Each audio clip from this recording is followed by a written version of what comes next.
Kenapa banyak generasi muda bermental lemah? Bagaimana kita mengatasi permasalahan ini? Dan langkah-langkah apa yang kita perlukan? Yuk kita sama-sama berpikir.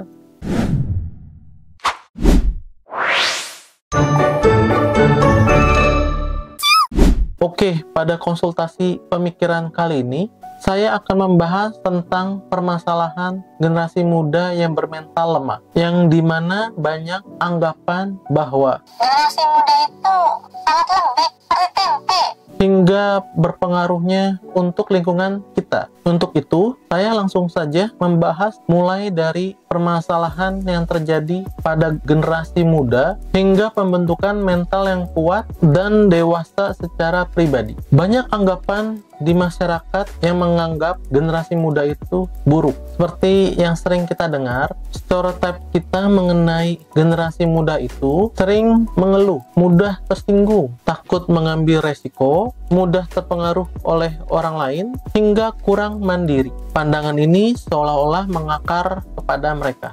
Tetapi, apakah anggapan ini berdasar? Berdasarkan survei suatu lembaga yang dilakukan pada tahun 2022, sebanyak 1 dari 3 remaja yang berusia 10-17 tahun memiliki permasalahan kesehatan mental yang terjadi dalam 12 bulan terakhir. Jumlah itu setara dengan 15,5 juta remaja di Indonesia. Menurut data dari Kementerian Kesehatan Republik Indonesia, pada tahun 2022, prevalensi gangguan mental pada usia 15 tahun ke atas adalah sebesar 25,8%. Angka ini lebih tinggi dari prevalensi di negara-negara tetangga kita, seperti di Malaysia 23,3%, Singapura 19,2%, dan di Thailand 17,8%. Data ini menunjukkan bahwa generasi muda Indonesia lebih rentan terhadap gangguan kesehatan mental. Lalu, aspek apa yang menyebabkan generasi muda memiliki mental yang lemah? Aspek pertama yaitu pertumbuhan teknologi. Perkembangan teknologi yang pesat telah mengubah cara hidup remaja. Mereka lebih mudah mengakses informasi dan hiburan. Hal ini dapat menyebabkan mereka menjadi lebih sensitif, mudah terpengaruh oleh hal-hal yang negatif, yang dapat meningkatkan resiko stres dan kecemasan. Hal inilah yang membuat kecerdasan kita menurun, membuat mental ini lemah, seperti tempe, karena informasi yang kita terima tidak memiliki sumber yang jelas dan serba instan. Aspek selanjutnya yaitu tekanan sosial. Banyak generasi muda saat ini menghadapi berbagai tekanan sosial, mulai dari tuntutan untuk meraih kesuksesan, persaingan kerja, hingga akses pendidikan. Itu semua diperparah dengan media sosial, di mana kita selalu membandingkan diri kita dengan orang lain,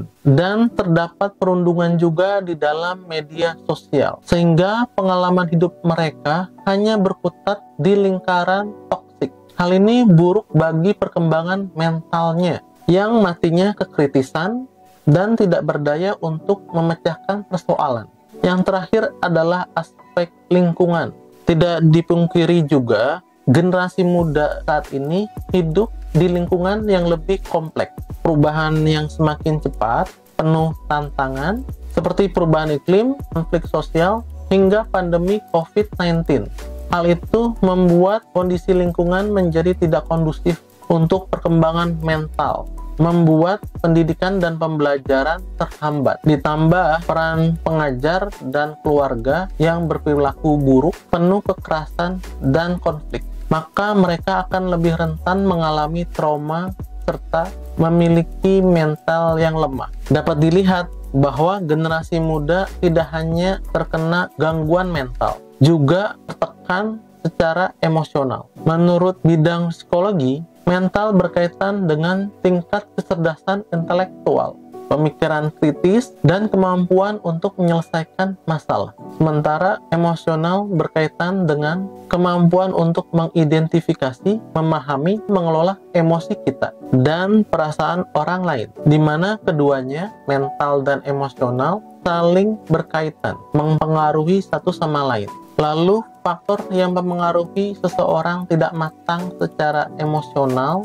ini dipengaruhi oleh pola asuh orang tua. Orang tua yang tidak matang secara emosional akan memberikan dampak bagi anak menjadi terhambat pertumbuhan emosionalnya. Seperti dalam buku Adult Children of Emotionally Immature Parents yang ditulis oleh Lindsay C. Gibson, yang berkata bahwa pada generasi-generasi sebelum perubahan ini, pola asuh orang tua cenderung berfokus pada kepatuhan sebagai standar utama perkembangan anak. Namun, itu semua bukan salah orang tua. Orang tua yang tidak matang secara emosional disebabkan oleh pendahulunya dan kondisi lingkungan yang minim pengetahuan. Menyadari hal ini, kita tidak hanya bisa mengandalkan peran orang tua, tetapi diperlukan berbagai pihak untuk membantu mentalitas generasi muda, baik pemerintah, keluarga, maupun masyarakat. Di samping faktor di luar diri, penting bagi kita dan generasi muda untuk meningkatkan kematangan emosional dengan melibatkan serangkaian langkah dan praktek yang dapat membantu kita mengenali, memahami, mengelola emosi diri sendiri dengan lebih efektif. Penting juga untuk memahami perbedaan diri kita dengan orang lain, supaya dapat memahami dan menyesuaikan diri kita dengan orang-orang di sekitar kita. Cara lain untuk meningkatkan kematangan emosional adalah dengan fokus pada identifikasi masalah, berpikir kritis, dan pengembangan diri yang berkaitan dengan mental. Disinilah keterhubungan emosional dan mental yang menjadikan kita pribadi yang dewasa. Proses ini dapat memperkaya kehidupan dan antar hubungan pribadi, serta membantu kita untuk tumbuh sebagai individu yang lebih seimbang dan bermakna. Hal ini membutuhkan komitmen dan latihan berkelanjutan. Dengan terus belajar dan mengembangkan diri, kita dapat menjadi dewasa, bermental baja, dan siap menghadapi tantangan hidup. Selamat berpikir.